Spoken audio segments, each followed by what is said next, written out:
What's good, everybody? Welcome back to the channel. And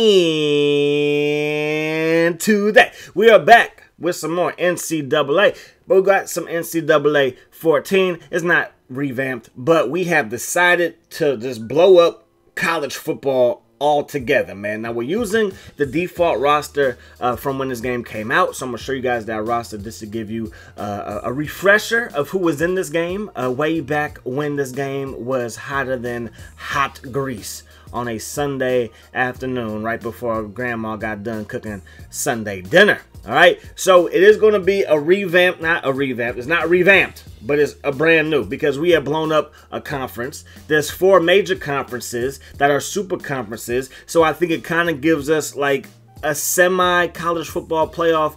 None of the teams, none of the conferences are tied to a bowl game. All right, they do get automatic bids, some at the major 4, but they're not tied to like Big Ten, Pac-12, Rose Bowl. That's what it has to be. That is done away with. I'll show you guys that in a second as well. So the ACC, Boston College, Clemson, Florida State, the guys you know, and then Kentucky. Kentucky and Louisville are going to have a game every single year now, and I know that they do, but now it's going to be a conference game as Kentucky joins the ACC, followed by NC State, Wake Forest, and Arkansas, another SEC team coming to join the ACC. And I think those 2 teams are solid enough, even though they're not ranked, that they could cause some problems in this conference. Now, on the coastal side of things, West Virginia and Baylor, they are now in this conference. Duke, Georgia Tech, Miami, North Carolina, Virginia, and Virginia Tech. Those are the guys that you guys know very, very well. I do think that as of right now, the Atlantic is the better conference or the better side of the conference, but I'm interested to see how Baylor, you know, they're going to spread you out, you know what I mean? And Virginia Tech and Miami and Virginia, they're known for having some solid DBs, so, you know, who knows what's going to happen over there. The American, had to keep the American open. They had to have 4 teams at the very least. I was going to explode it, but you can't. So Temple, Old Dominion, Army, and Navy are in that conference. The Big 12 gets an absolute facelift because they got demolished. They got basically blown up. Every single good team from this conference is gone, baby, gone. So the Big 12 looks like this: Arkansas State, Kansas, Louisiana Tech, SMU, San Diego State, Troy, Tulsa, and of course Louisiana Lafayette. That's kind of like the West, like the Southwest Conference a little bit. It's not perfectly divided as far as the country is concerned. However, who cares at this moment in time? Everything getting blown up anyway, so who cares? But I tried to make it a Southwest versus a Northeast Conference. I know you see in the Division B, UCF and USF. I know that's South, but it's so far East. I figured it works. You know what I mean? I think it still does. So Kentucky, East Carolina, you had Illinois, you had Indiana over there as well. Then for the Big Ten, Cincinnati joins the Big Ten. Maryland, Ohio State, Penn State, Pitt, Purdue, Syracuse, and Wisconsin make up the leaders. Iowa, Michigan, Michigan State, Minnesota, Nebraska, Northwestern, UCLA, and USC make up the legends. I do believe that in today's college football, I believe Michigan and Ohio State are in the same side of the conference. Correct me if I'm 100% off, but I think this would give them an opportunity to have 2 conference championship games, and we could see what could happen when you got to play a team twice. Let's see what happens with Michigan and Ohio State. Usually that game will determine who goes to the Big Ten championship game, but maybe it'll be a situation where you get 2 Big Ten championship games, and I mean, who knows? Who knows how that will work out? I think that's going to be solid. I do think that the leaders is the most interesting because you got Pitt and Syracuse. And can any of these teams, Cincinnati, Penn State, dethrone Ohio State? And how long would that take? Obviously, I think UCLA is going to make a big splash year 1. I want to see how long it takes USC to turn it around and become a great team there. Conference USA. FIU, Florida Atlantic, Marshall. It's basically the same. I just threw in Memphis, so don't have to spend too much time here. I believe Memphis was in the American Conference. Excuse me if I'm wrong again. Like, I do apologize. This game is semi-old. I love old games though, so that really doesn't matter. The point that I'm making is what was what back then isn't what's what now, okay? Had to have at least 1 team in the independent. I left Idaho and New Mexico State in there. That's what it looks like. MAC, I basically left the same. I was going to put Illinois in Indiana here instead of putting them in the Big 12, but I didn't want the Big 12 to just like suck all together. But I do think Texas leaves, Oklahoma leaves, I do think that conference is going to get like just picked on. I think other conferences are going to come and say, hey, why don't you come and play in the Pac-12, come play wherever.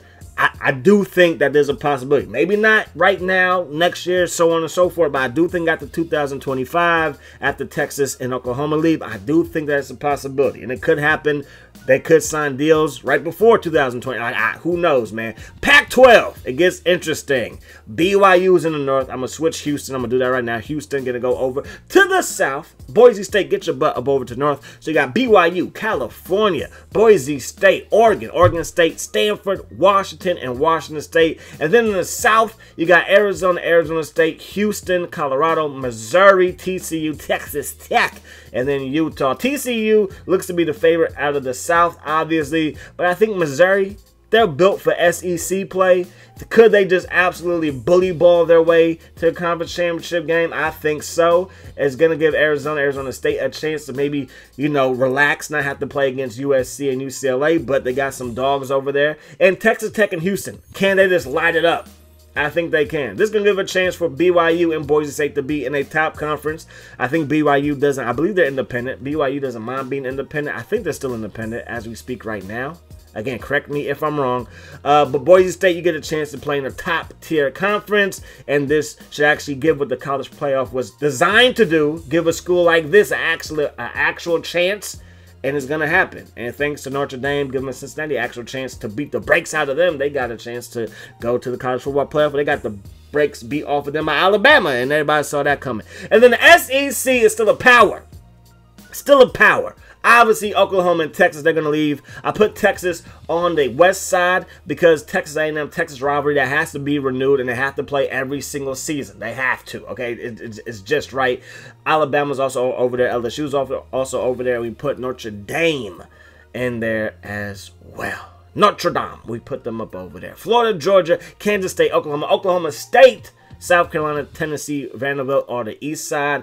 I figured that if the Big 12 is going to get blown up, I think that they would take Oklahoma State to keep the Bedlam rivalry going, and that could be kind of a East-Southeast Conference championship game. Who knows? Maybe it won't be, but it could be maybe. And then Kansas State being the top 25 team, I figured that they would take them to, like, hey, you're a good team right now, too. Come join the SEC. You get some more bread, and this will be the superest of super conferences in the history of super conferences. And I think it just makes sense, man. It makes sense.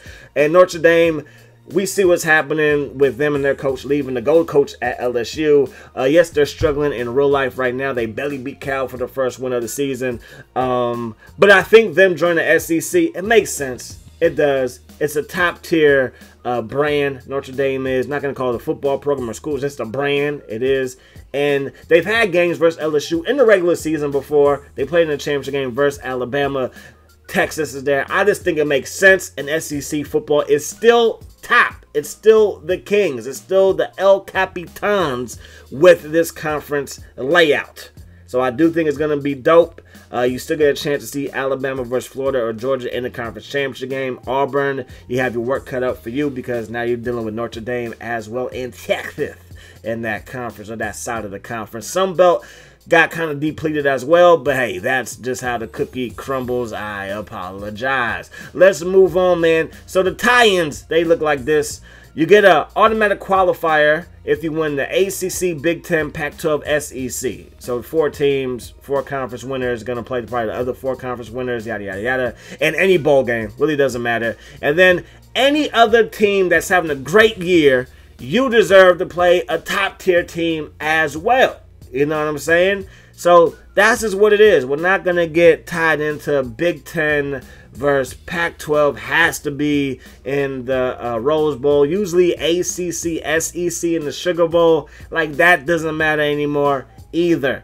Let's just play some football, get the best matchups, get the best teams in there, get some surprise teams in there. I think that's what people really want to see. We wanted to see Boise State have a real chance at a national title. And they did beat Oklahoma way back when, but we wanted to see more of that. And we didn't get that. And some people thought that the college football playoff would fix that, and it didn't fix that. And I do think even if you go to 8 teams, 12 teams. Is that still gonna fix it? I don't think so, man. So my favorite team in this game is Stanford, just because my dad went there, and the only time I went to a college football game was at the University of Stanford. But we're gonna be coaching at Syracuse. Gonna be coaching at Syracuse, the Qs, and it is the name coaches from back then. So I believe it's Scott Schaefer. I don't know if he's still there. I couldn't tell you if he's still there or not. Being honest with you, I couldn't tell you if he's still there or not. We have made it to a bowl game 2 times in the past, what's that, 6 seasons, 7 seasons, 6 seasons. So yeah, level 3 coach, and that's just what it is. Let's refresh you on this roster from 2013-14. Jadeveon Clowney, best player in the country, followed by Marcus Lee at USC. Johnny Manziel, 97 overall. DeAnthony Thomas, 97 overall. AJ McCarron, CJ Mosley, 97 overall. Jake Matthews, Braxton Miller, quarterback Braxton Miller. Taylor Lewan at Michigan. Teddy Bridgewater at Louisville. Like, I mean, this is going to be some fun. This is going to be some fun, man. So our first game, talking about Syracuse, it should be versus Rutgers. Kind of like that Northeast Bowl, New Jersey, New York type thing. And it's going to be at MetLife Stadium, which I think just makes sense. Like, you got to love the things that they put in this game. Yeah, so here goes our roster. Got an 84 overall starting quarterback with 79 speed. Our top 2 quarterbacks can run the option, probably a little speed option, read option looks. Running backs can run, that's for sure. You got Smith. You guys got Gully, 91, 93 speed respectfully, and Morris has 91 overall speed. I love speed at tailback. I do love my power guys, but give me some speed at tailback so we can put some major points up on the board. Give me my power guy to just beat up on the defense, wear down the defense, and obviously milk the clock when the time comes for it. Receiving core is decent, not great. That's why I think we're going to rely on our running game more so than our passing game. But our O-line is a little bit shaky. As you can see, best O-lineman is McPherson. He is our best left guard and our best offensive lineman overall. Right guard is 75 overall. He's a freshman, so he's going to be here for a long while. Right tackle is 77 overall. As a redshirt junior. He has another year of eligibility after this season. Defense is okay as well. Nobody is really shocking me. So when it comes to recruiting, we're going to recruit in our next episode. I'm not aiming the bar too high. I want to try to get guys who are 65 and over. That's kind of our goal. That's going to be our benchmark to kick things off. I would love to get 70s all over the board, but with Syracuse, and Syracuse really hasn't been a big-time talked-about program in a long time. It's been a long time since Dwight Freeney was there, Donovan McNabb was there, Marvin Harrison was there, Keith Bullock was there. It's been a long time since those days. Jim Brown, who could forget? Like, it's a lot. Those days are far in the rearview mirror, man. So we're gonna turn this thing around, man. It's gonna be fun. We got Ohio State. Like, it's not gonna be easy, man. It's not gonna be easy. I do think that the Big Ten, I think you got to consider the Big Ten in real life probably the second best conference behind the SEC, and it's still far behind the SEC, but I'm still thinking about the ACC and the Big 12 and the Pac-12. I think the Big Ten, but with these moves, I think the Big Ten kind of solidified itself as the second best conference, so we're right there. And it's going to see if we can battle for a Big Ten title and maybe a national title in the next few years. But that's going to do it. Hope you guys enjoyed the video. Hope that the rest of your day is the best of your day. And until we meet again, my friends, peace, love, hot sauce.